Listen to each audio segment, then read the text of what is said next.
one defining moment. The universe emerged out of nothingness like a bright idea, and so has each one of us. Born into this world unique and gifted.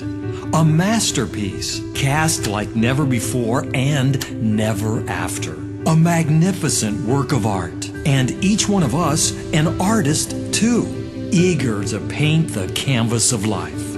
Remember as a child, you woke up each morning full of wonderful ideas and dreams. Dreams where everything was possible. You wanted to change the world and you believed that you could. Believed in superheroes and believed you could be one. And then it all slowly slipped away. But that does not mean that superheroes do not exist. These heroes stepped out of nothingness into greatness. They were ordinary folks who wanted to make a difference, who believed in their dreams. They were just like you and me, except where everyone else saw the rubble, they saw a palace standing. And when everyone else was enveloped with the darkness of self-doubt, they saw light within. I am Simerjeet Singh, and I believe that the same light flickers in you and in me. I also believe that you have everything you need to reach the pinnacle of your success. And I'm here to tell you that the only person standing between you and your success, between you and your dreams, is you. And it can all change in the moment the voice inside you says, yes, I can. Yes, I can live with passion and purpose. Yes, I can lead. Yes, I can make a difference. I am the artist and the world is my canvas. I am the superhero I once believed in as a child. And that defining moment is now.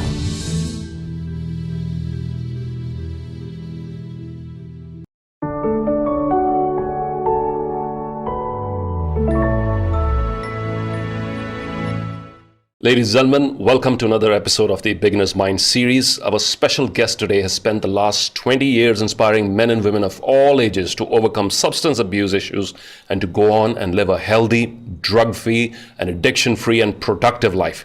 His secret to their success is striving for a purpose that is bigger than recovery alone. And I love that, striving for a purpose that is bigger than just recovery alone, because he believes people who don't have a bigger dream bigger than their recovery often relapse and fall back into their old ways. Please join me in giving a virtual round of applause to our guest today, Mr. Deryl Glaze, all the way from Minnesota, United States. Thank you very much. Appreciate the time. Well, thank you, Deryl, for taking out the time to speak with us, and I'm sure we'll have an interesting conversation here today, but let me just complete your introduction. Deryl, whether he's speaking to a crowd or running a workshop or managing a clean house or preaching as a minister or coaching one-on-one, he's an acclaimed motivator with hundreds of successful recoveries to his credit. Since switching from mortgage banking to recovery coaching 15 years ago, Deryl has become the head recovery coach to Minnesota Adult and Teen Challenge, as well as a popular motivational speaker on the national addiction and recovery circuit. He's also a licensed minister of the gospel through Great Commission Ministries, a professional speaker of Toastmasters International, and founder of the YouTube channel Motivation Through Recovery, which I strongly recommend that you all go and subscribe and visit, because there's a wealth of wisdom out there. Once again, Deryl, thank you and welcome to the show. Appreciate the time this morning, and thank you for having me. No, pleasure. And I wanted to rewind back to 15 years, because we've had a lot of people on this on the show recently who used to do something else and then changed their lives entirely into a new direction. I want to rewind it back to 15 years when you made the switch from mortgage banking to recovery coaching, at which you're doing a great job at the moment. But tell us, what inspired this? How did this happen, the switch from mortgage banking to recovery coaching?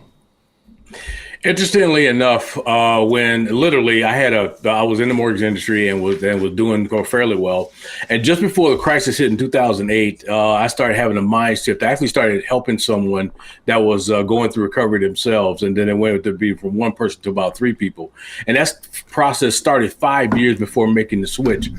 In that process of making that switch, I had somebody reach out to me and ask me to run a sober home, and I was like, I know nothing about running sober homes. I mean, I've been drug free for about a number of years now, and I kind of turned them down. But the opportunity came back around 6 months later, and when it came back around 6 months later, I was at a different place in my life. I was thinking about doing something different.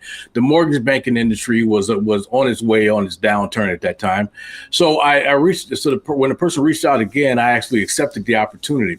And in doing that, it really showed me something about the value of what people have when it comes to their recovery.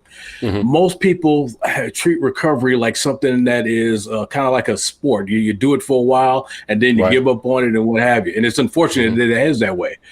But one of the things I found is that, what is it? Why can't people stay sober? Why can't they stay clean? Now, there's a lot of success stories out there that we all know, but there's so many of them that fall off over a course of time. And one of the things that I found is that there's something that was missing. I sat down and interviewed close to 100 recovering addicts over a 3-year period. And in that process, I found that the ones who were very successful in their recovery with no relapses whatsoever were people who made the decision to do something more. They realized that they had to go to their meetings, they had to go to their support groups and what have you. But the thing that was missing was that they needed something more to do in their life to add to it. When they started doing that, they started seeing the long-term success that they begin to desire. The ones, on the other hand, who did not have that kind of success focused just on recovery. But in the back of their mind, they always dealt with the relapse opportunity because it was something that was always lingering there. Nothing else to think about. And when you have nothing else to think about, all those negative thoughts have a tendency to come flooding in. So then when you finally get to a point where you want to give up and call it a day, you go right back to what's familiar. So that's one of the things I realized, is that people need to be motivated and find something more to do. I mean, Einstein said, after all, we only use 10% of our brain, which means we got 90% of our brain that we need to be using. And when we teach a recovering addict how to do that, they will obtain more success in their life. I like what you said about they didn't have anything additional to do, and this 90% processing power of one of the most powerful creations of nature ever, which I don't think any supercomputer can beat in a long time, right? And if it's left free, if it's left to, find its own way, it's going to drift towards negativity. It's going to drift towards boredom and all those sort of things.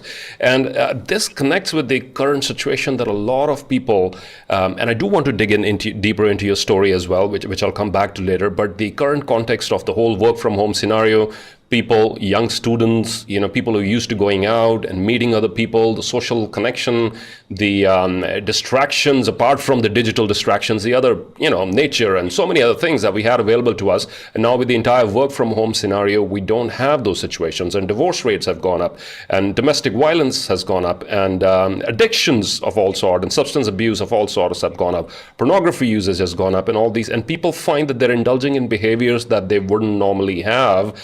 And what's your take on this, Daryl, in this current circumstances that many professionals find themselves in? What should they be aware of, and how can they safeguard their mental energy during these tough times? One thing you need to do is make sure that you reach out. It's so easy to get isolated. When we begin to isolate, we begin to get into our own mindset and begin to understand about how we operate and what we do. And then all of a sudden we start going back to things that are familiar. But first thing you need to do is understand that you need to reach out. The second thing you need to do is you need to put yourself in a position where you have a group you're meeting with on a regular basis. That could be a group of one or a group of many, but have people that you're talking to on a regular basis. We cannot allow ourselves to be isolated in our mind or separated from each other. I know everybody is dealing with the pandemic in a different in their personal sort of way, and of course what is mandated by our states and our countries.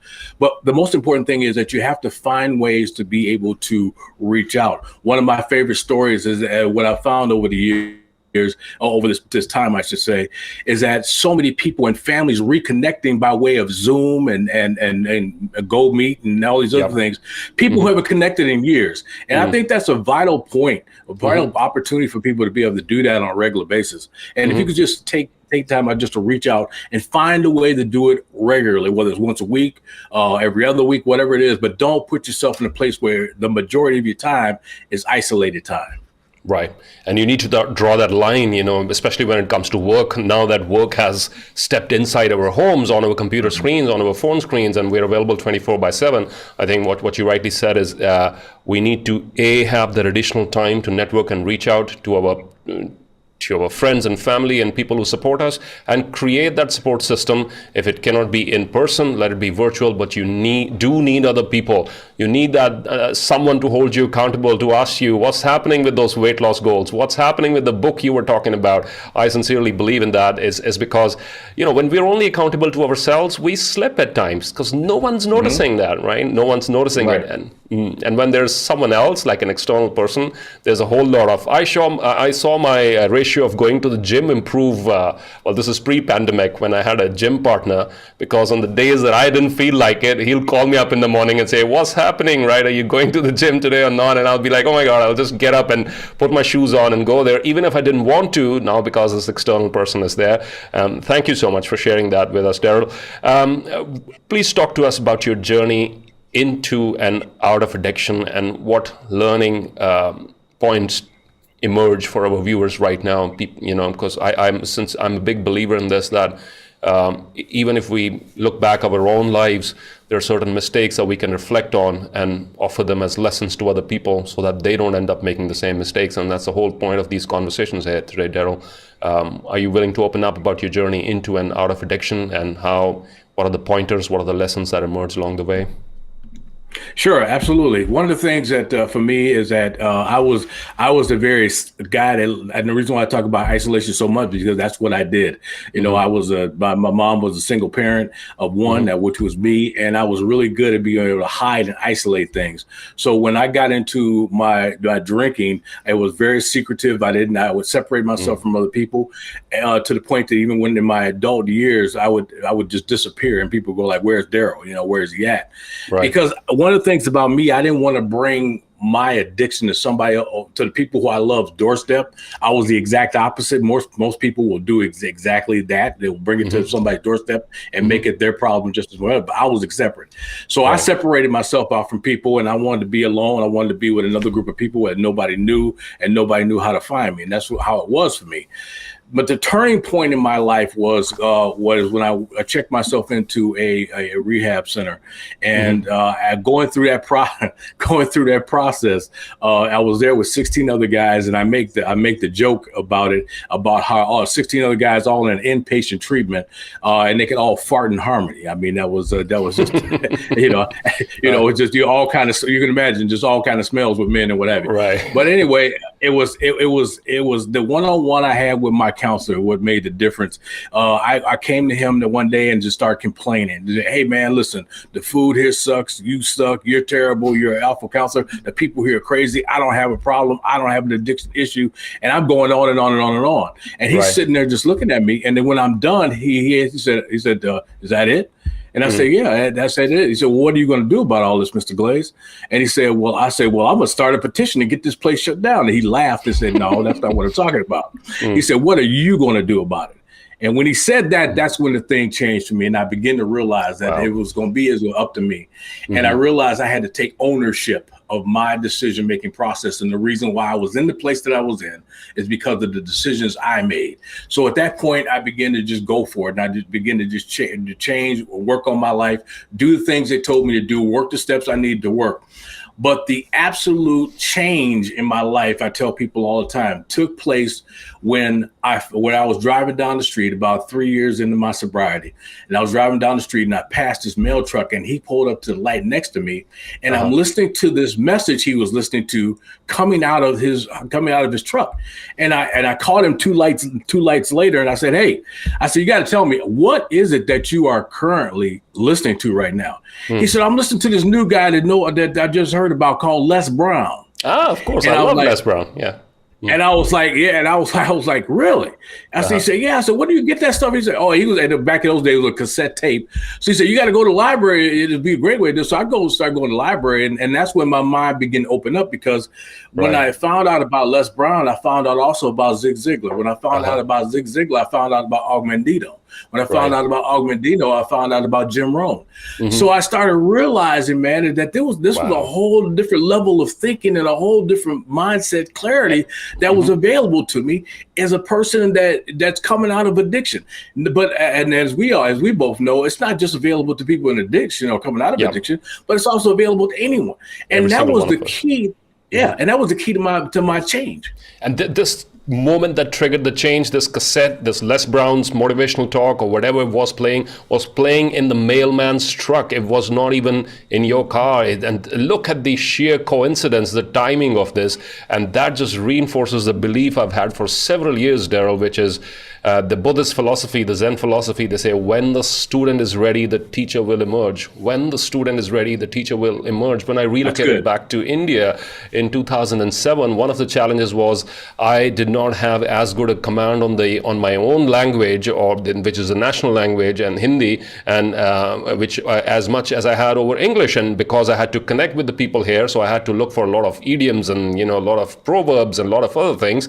And I've walked into the same bookshop, which I have for several years, 20 plus years, growing up as a child. And the moment that I walk in, and one of the first books that I find on the shelves is Urdu Sher-o Shairi, which I'll translate for you, which means the book of quotations and proverbs in Hindi and Urdu, right? And that's exactly what I was looking for. I was probably been lying there for several years, but I did not notice it until I was ready for it. And that is a beautiful example, that this cassette, Les Brown's lecture playing in the mail truck next to you, it was the moment that triggered your change. But during the rehab, you mentioned, were you also in a period of denial for some point of time that it's not my fault and somebody else's fault here? And so talk to us about that, because a lot of people are stuck in the victim mindset. They're not able to move to the next level. But you were, obviously, but, after the conversation with your counselor, you said, okay, I got to change. He posed that question, and this is where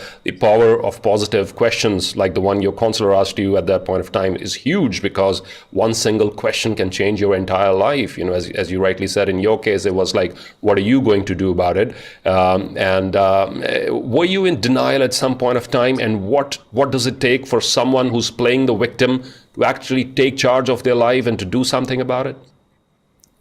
Denial is very interesting, because yes, I was in denial, but here's the thing that was amazing. I looked at it from a standpoint of not being in denial.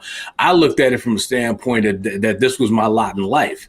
And because I thought that was my lot in life, it led me to a thinking that believed that everybody was out that didn't care about me. And it was the exact opposite. It was almost like there was a cloak of darkness over my eyes to get me to get me not to see the positive that was all around me. But when I got to a point where realizing that, I can't wait for somebody to come for my rescue. When I can't wait for somebody to say the right thing or do the right thing, I had to step up and say, I have to be my own right guy. And I go back to when I heard that Les Brown tape, it was something on the inside of me that clicked. And when it clicked, I was like, man, I would love to do something like this. And that was in the back of my mind after I heard this. But I was like, a shy guy, or, an introvert like myself, that's not going to, it would never happen. So those self-limiting beliefs would kick in the moment you thought about the big dream. You had these self-limiting beliefs kick in, right? Exactly. And it wasn't until, like I said, later on in life when I started realizing is that when you start saying certain things, when you start believing certain things, all of a sudden things begin to manifest. True. And, one of the things that I realized was that, one of the funny things is when I created my YouTube channel. When I created that channel, the whole purpose behind that channel was to reach people with motivational messages to help them be able to walk their recovery out, thinking that one day I would have the opportunity to be able to share it with the world. So I thought the YouTube channel was the only way to do that. However, what has happened since then is I've been interviewed internationally on 3 separate occasions. This one being the third. I've had the opportunity to speak at the end of last year in London, England, on a radio show that served the entire UK. Never thinking that the opportunities like that would ever come, but knowing that in my heart that's what I wanted, and I believed that it would happen. I just didn't know how, and that's the thing you have to realize. You don't have to know how, you just got to get started. You just got to get going at it. You just got to step out on your dreams and out of your comfort zone so you can get into what I like to call the power zone. Because when you get into that power zone, you start putting yourself in a position where things begin to change and begin to manifest. You know, I make no bones about it. I'm a born again Christian believer. I believe in Jesus Christ, and I believe in the power of being able to claim those things or call those things and be not as though they were. I believe in that. But I also, and I never, in that process of believing in that, I believe the fact that people have the ability to change their life, no matter where they may be mentally right now. Whether you have something going on in your mind that's holding you back in that darkness, I believe that if you take a certain set of principles, you can be able to change your thoughts, your mind, and your heart to have the kind of lifestyle you deserve. Indeed. And that was beautiful, very powerful, and a round of applause for your manifestation story there, Daryl. Yeah. For everyone who's watching right now, this is what I want you to do. Take a deep breath in, please. Inhale deeply. And maybe you can type in the chat box, I will learn to rescue myself. I will learn to rescue myself, because that's been my key takeaway from listening to Daryl's story here right now. I will learn to rescue myself. I will not wait for somebody else to say the right thing, for somebody else to heal, or for somebody else to change. I will learn to rescue myself, because that's in my control. For so many people out there who are hurting right now, these are the words you need to hear. What Daryl just said, learn to rescue yourself. An old story goes, Daryl, this guy whose village was flooded, and he was, he climbed on the rooftop and he started praying. He said, God save me. And then he saw this little board, it wasn't too stable, with two people in it paddling towards him. Said, come jump in the water and swim to us and we'll take you to safety. Where your rescue plan? He said, no, I'm praying to God and God is going to come and rescue me. You probably might have heard this. And then comes a motorboard next. These guys, all the pros, these are with the life jackets and fully equipped. They have a loudspeaker, say, man, come jump in the water, swim to us and we'll take you back to safety. He said, no, I don't trust your motorboard right here. I trust in God, and God's going to come and save me. And then comes a helicopter, on top of his head, and they throw a rope down, and he said, well, I don't like this rope. I think this is going to break anytime, and I will wait for God to come and rescue me. And as the old story goes, he dies and he goes to heaven, and he asks God, well, God, I was a big believer, and you didn't do anything to save me at the time when I needed you the most. To which the story goes, that which God replied, well, son, it was me who sent the first board. You didn't like it, I sent the motorboard next. You didn't like that either, I sent the helicopter next. So I was there with you all the time, but you needed to take action. And that's what you're rightly saying. We all need to step forward into that power and take action, and we will find a way. A lot of people never start that journey because they want to see the whole staircase. And all we got to do is just take the next step. So thank you. That was beautiful and very powerful. Dan, Daryl, you mentioned about being an introvert, and I heard this in one of your interviews as well, in which when you were asked the question, tell us something that nobody knows, you mentioned that you're an introvert as opposed to what people would think, that you're a natural extrovert and people person. And you also mentioned that isolation was one of the reasons why you first moved towards your addiction. Talk to us about how, a lot of people have this image for coaches and speakers and natural extroverts and people persons, and how does one reconcile this introversion and extroversion? And I'm interested. I'm curious to know. Well, the funny thing is that I don't think there's really a reconciliation. I mean, you are who you are. You're an introvert, with me, it's real simple. I'm still an introvert, no matter what. That doesn't change. My wife tells the story best. She said, I tell you, I can't get the man sometimes to say words, but if you put a microphone in front of him, in a crowd, in the audience in front of him, look out. Okay, because that's who I am. I'm one of those people that say, if I don't speak unless I got something to say, and if I got something to say, I'm gonna say it. I'm probably say it loud and say it proud. But I think one of the things is you don't have to change who you are as an individual. You just need to add to what you're good at.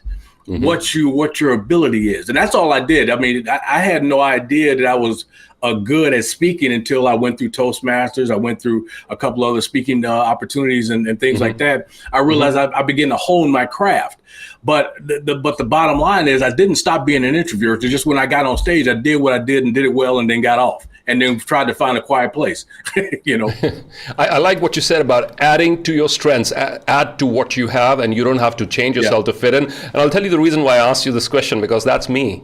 That's me. This is me too. I would not usually, I'm an ambivert. I prefer my seclusion. I prefer my time alone. I prefer my reading. It recharges me. I need it every now and then. And then my purpose of it, it pushes me forward to be an extrovert when I'm in front of a stage or something.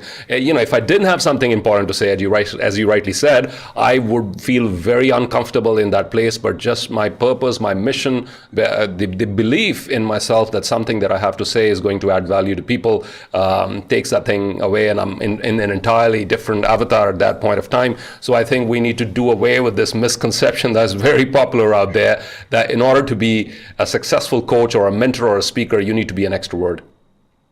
Yeah, it's the exact opposite, actually. I mean, like you said it best. I mean, just to put that, it's your happy place. It's to understand that when you get up on there on stage, or you're coaching or virtually, whatever it may be, you're doing your purpose, and it's so important for people to realize that. And I think there's a lesson in that. Understand that you are called to live out your purpose. Your goals and dreams and the things you desire in life, those are great. But what's your purpose? Your dreams and your goals, when you hit them 9 times out of 10, you have to try to either find a new goal or you just go back to what you used to do.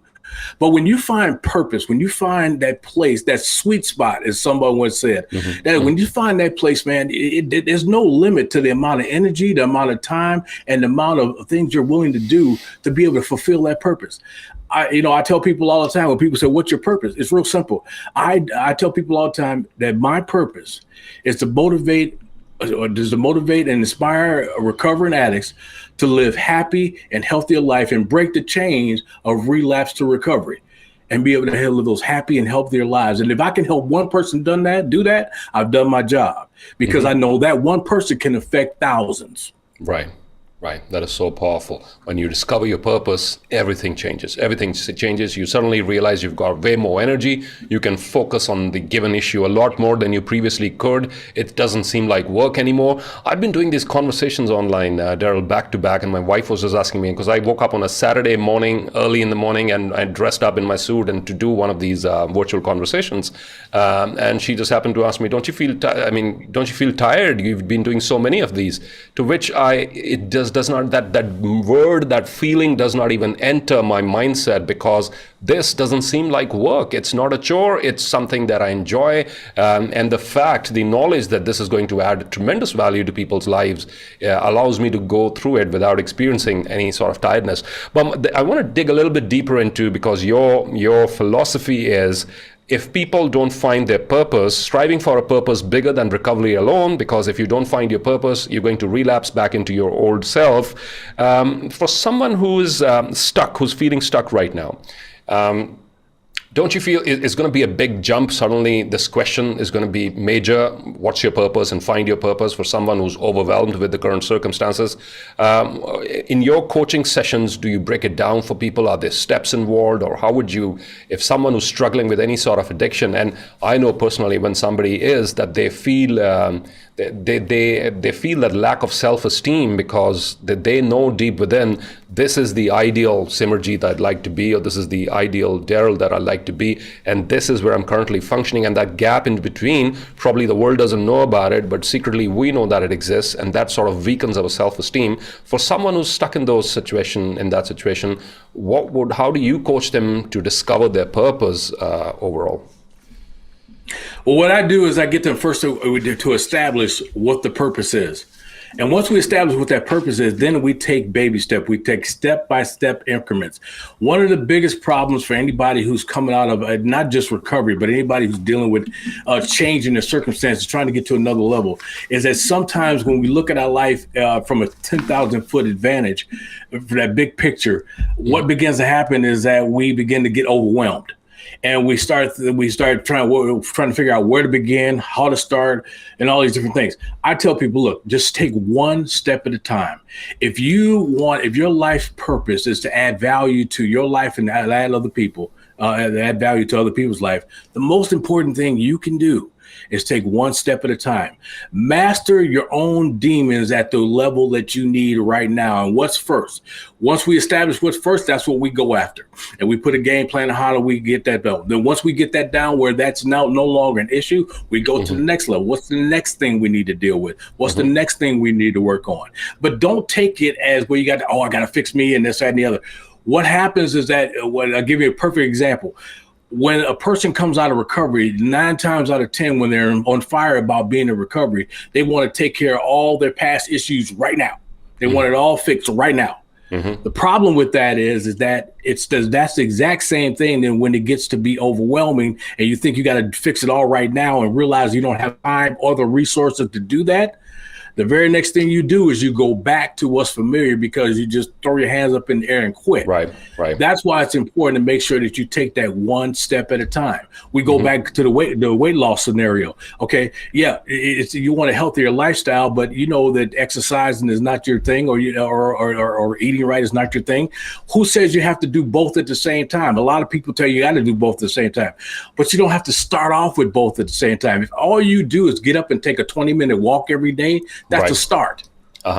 If all you do is you eat 1 apple a day, that's a start. That's a good place to start. And then and then what you do is you can create what I like to call the add to. Add to it as you go along the way. When you're ready to add something more, you can take the opportunity to do exactly that. So do the add to, not pile on. Do the add to. Love that. Not pile on. Do the add to, and start with something small so that it's bite size, you can manage it, it's not overwhelming. And as you rightly said, if you set a goal which is too big, you overwhelm yourselves and you go back into your old ways. You are a big believer in consistency. I loved one of the videos you had on your YouTube channel which talks about create a routine but don't fall into a rut, and consistency is where we all struggle to some extent, writers and speakers and especially creative types and freelancers. And now that we're working from home, it's way more challenging. We're all pumped up, all excited come the 1st of January, New Year resolutions and things like that, but come the 10th or 15th of January, it all disappears back to the same. And the interesting part is most people are struggling with the same challenges year after year, and yet we start our battle once again 1st of January, and then it fades away and then it begins all over again. Speak to us please about consistency, and do you have a secret there? What would you like to share with the viewers about consistency? Well, the key to consistency for me, and one of the things I share with my clients, is that the key to consistency is what we just talked about. Understanding the add to, and I'll show you how that works. When you talk about building a routine and not a rut, when you build a routine is a set of actions that actually design itself into a complete, like a program. That's what a routine does. A rut is when you get to a place where your habits are something that you do it on a regular basis, but becomes boring, monotonous, and becomes unproductive. The way you separate the routine from a rut is when you put yourself in a position where you can add to. Like, for example, if my routine is to get up every morning and I pray, I read my Bible. If I get up and I read a motivational book, and that's my routine to keep me motivated, fired up, and wired up all day long, that's fine. But if it starts to become boring or complacent, start looking for the add to. Now what I do is I get up and I listen to one of Simer's videos, okay? I'll get up, I'll listen to one of Simer's videos to keep me. So now I'm adding to my routine and not letting it become a rut, because I'm always finding ways to add to it. I'm not saying I just start piling stuff on. Remember, we're staying away from that. Yep. But if we just take a little increments, added something to, or added an augmentito, maybe you add another motivational book that you read at night or during the morning, whatever it may be. But find something to add to your process of your routine, so you don't develop or becomes a rut. So stick to the basics. Of course, we're not going to reinvent the wheel. So we stick to our basics, but we add to, we experiment with new formats. We make sure it's interesting, And so that that resonates with me in terms of what we've been doing here since we had another lockdown, which has now lasted almost 40 days. I did a lot of we had a series on YouTube which is called #Poetry That Inspires. So epic poems like Invictus and the Don't Quit poem and things like that. So I would record them, would put them out on YouTube, have them professionally recorded, put some nice music to it, which was great. But then, as you rightly said, it was slowly the spark was missing somewhere. I need to experiment with something new, and that's where this idea of having these virtual conversations came forward. And so it's about, we're still headed in the same direction. We're still adding value to our audience in a different way, in a more creative way. I love that what you've said about consistency and create a routine, but not a rut, because a rut is going to bore you, and you're going to of course we don't like boredom. We don't like predictability. That sort of takes the spark away. Now there's another epidemic out there apart from COVID, which is disengaged, bored, pessimistic youngsters and employees of major corporations across the world. In fact, one of Gallup's surveys, Gallup divides employees into 3 categories: engaged, disengaged, and actively disengaged. Now, I'm not sure about the numbers for North America, but for Asia and India, and the numbers are somewhere, engaged employees are only 10%. There's only 10% of folks who contribute to the success of their companies, who take initiative, who come up with new ideas. And then there's a big chunk in the middle, the disengaged folks. And I think that sort of mirrors real life, not just employment, but real life also. There's about 60% of people who are disengaged, disinterested. They show up, but they don't add value. And then there's about the 10% actively disengaged, very dangerous ones, who wake up in the morning with a commitment to make sure if someone else around me is smiling, I'm going to make sure that smile disappears, right? That this person joins my club. So, Daryl, I'm especially concerned about, there's a huge pool of talent everywhere across the world, these disengaged, bored, disinterested people. And I believe rightly so, many of them have not discovered their purpose. What words of inspiration to someone, many of our viewers who might be watching would be young individuals across the world. And if they find themselves in that situation, coming from an experienced coach like yourself, what words of inspiration would you offer them? Find that place in you that speaks to who you are. A lot of times I think what happens is that when you talk about being disengaged, you got to ask yourself the question, why are we disengaged? We're looking for something to entertain us. One thing I tell people all the time, they talk about the financial crisis throughout the world and things like that. But I remember when the biggest financial crisis was happening in the world, still at that time, Batman was the #1 selling movie that weekend, $141 billion. So all of a sudden, this money that they're saying people don't have, somebody's spending money somewhere. So what you need to realize is that you need to find out what is that thing that really engages you. I think one of the problems when you talk about the workplace, I think because of things we've allowed with our smartphones, Facebook, things of that nature, we have a tendency to be disengaged. I think what happens is that if we learn how to just do what we know we need to do our work, and then take the time out that you need. I'm not saying take half hour. I'm not saying take an hour, but take 10 minutes. If you need to check your Facebook or step away from your desk, check your Facebook, do what you need to do in that time frame, and then come back and get to work, because you got that distraction you need. Maybe you needed that distraction because you just couldn't come up with the answer for the solution that was facing you at work at that time. So take a moment to step back, get in your Facebook, get your mind engaging in a different area so you can come back and be more creative when you get back into your workplace or workstation.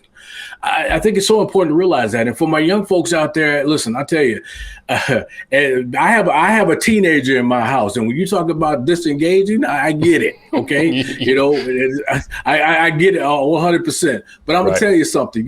Some of us older generation, we got some wisdom we can probably give you that will probably help you get through some of the things you're dealing with. Okay, so take time out just to and like I said, I'm not taking, once again, I'm not saying take an hour, 2 hours, 3 hours, but go talk to your granddaddy for 10 minutes. Go talk to your rep for about 5. Do something different to help you build the more creative juices that's on the inside of you. Because when people about like we used to say back in the sales industry years ago, belly to belly. When you're belly to belly with someone, man, it's all kind of creative juices flow, the connection flows, and ideas begin to leap. So it's amazing what you can find that is from someone who's older than you, just to spend 10 minutes with them, get some of that wisdom and knowledge from them, okay? And then go back to what you're doing. And then when you start getting yourself into that place where you feel like you're getting into a rut or getting out of balance, go back again, find another one, go to the same one, whatever it may be, but take time out to engage with someone else or something else, and then go back and go back to that workstation that you need to do so you can finish out what you started. I love what you said about speaking to elderly folks in home or your grandparents. And, I come from India, Daryl, and this is it's been an integral part of our culture for centuries, still is, but it's vanishing largely thanks to these devices, which make what is out there in the virtual world somehow way more attractive than what is right in front of me. And I'm reminded of this picture that was going viral for a young guy who went out dolphin spotting, I believe, somewhere in the end. He was out there. So this is a rare thing to spot that dolphin or the whale, I'm not sure. But he spent a lot of time and money to be there to capture that moment. And that picture went viral. He was busy on his phone when that fish jumped out of the ocean. And that exact moment that he had traveled so far to, be a part of that moment, he didn't value it. He missed it just because there was something happening on his mobile. So I do completely agree. Wonderful things can happen for us humans when we put those phones in the airplane mode. That's definitely one of the secrets of my productivity is the airplane mode. Because there's always going to be these notifications. They're designed. There's billions of dollars spent in R&D to ensure that they have our attention and we come back to them. Well, it's been a fantastic conversation. I send you a virtual hug. Thank you so very much. It feels as if I personally feel refreshed and inspired myself. Sharp, to the point answers coming from your personal experience. I love it. And before we let you go, you talked about building a healthier lifestyle in one of your videos, and I want you to speak to us about that healthier lifestyle, not just from a physical point of view, but also from a mindset point of view. In another video, you said the vast majority of our thoughts, the repetitive thoughts, are negative, and we repeat them day in and day out. So before we say goodbye, Daryl, talk to us about developing an overall healthy lifestyle, mind and body, please. The most important thing that you can do, or the most important thing you need to work on in your life is you. You can't change anyone else. You can't change situations and circumstances, some of the things that happen to other people, okay? You have to be the one that realizes that you need to work on you. And the way you work on you is that you realize the things that you just want out of and desire out of your life. And when you realize what those things you want, you need to work toward those things. One of my favorite stories that a young man I coached had just got out of prison. And when he got out of prison, he had to go into treatment. And when he went into treatment, he told me, he said, man, all I want to do is be a heavy equipment operator. And I remember him going, and one of the first things he did is that he cut out a picture of a bulldozer and hung it up on his wall. That was very specific. Very specific. Yeah. Very specific. And when he did that, everything he went through in that time frame, that focus, the treatment, it was a 13-month program he had to complete. But once he got done, the first thing he did is that he found some grant money and was able to enroll in the construction school. He got in construction school, and once he got in that, he got to learn how to be a heavy equipment operator. But he ran into a situation where, unfortunately, he could not be a heavy equipment operator because of his felonies. So nobody would give him an opportunity. Well, one day an opportunity came up because it was something that just happened. He'd be the right place, the right time, and this work needed to get done. He was able to get on that equipment, and it changed the whole entire lifestyle for him. Wow. He's never not been on another piece of equipment that ever again in his life. He's got a wonderful lifestyle. He's getting ready to get married. He's got full custody of his current son, and he's got a wonderful life. One of the greatest things I ever had in my experience in my life is that we have a construction project going on here in our city at one of the major highways. And I saw him one day as he's honking the horn going down the highway on this big equipment, waving at me because he's letting me know that he's still getting it done. But he took time out to work on himself. If you work hard on you, then you do anything else. There's nothing in this world you can't accomplish or achieve. Always work on you. Wow. Wow. That story deserves a round of applause. It does. Thank you for sharing that with us. I'm reminded of, I keep this little journal. I don't have it handy right now to share with the audience, but I keep this little journal specifically to write in it, as you shared the example of this young man who wanted to operate heavy machinery, and he had in his mind the clear vision. I call this, what do I really want? This entire journal, one question, what do I really want? Because the answers keep changing all the time, and I write down my answers in detail, specific, every aspect. How do I want my financial life to be like, my career-wise, my health and fitness, my relationships, etc. And as you rightly said, that we need that pull. We need something to pull us forward, something to look forward to, so that we can give our very best to the world. And before we say bye to our viewers, I want to share the Don't Quit poem with them, because that's been the essence of our conversation here today. Rest if you have to, but don't you quit. When things go wrong, as they sometimes will, when the road you're trudging seems all uphill, when the funds are low and the debts are high, and you want to smile, but you have to sigh. When care is pressing you down a bit, rest if you must, but don't you quit. Life is queer with its twists and turns, as every one of us sometimes learns. And many a failure turns about when he might have won had he stuck it out. Don't give up though the pace seems slow, you may succeed with another blow. Often the goal is nearer than it seems to a faint and faltering man. Often the struggler has given up when he might have captured the victor's cup. And he learned too late when the night slipped down how close he was to the golden crown. Success is failure turned inside out, the silver tint of the clouds of doubt. And you can never tell how close you are. It may be near when it seems afar. So stick to the fight when you're hardest hit. It's when things go wrong that you must not quit. So stick to the fight when you're hardest hit. It's when things go wrong that you must not quit. Ladies and gentlemen, this was Mr. Deryl Glaze for you, all the way from Minnesota, United States. Deryl, thank you. Samir, can I give you a hand clap for that poem? That was awesome, man. I love it. Thank you. Love it. Thank you very much. Thank you.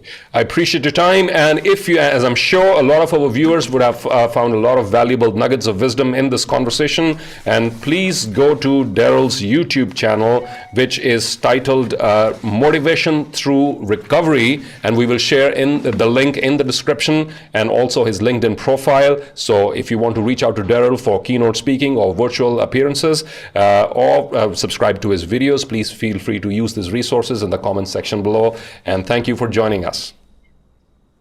Samir, it's been my pleasure, and I thank you so much for the opportunity. Thank you, sir. Thank you for being here.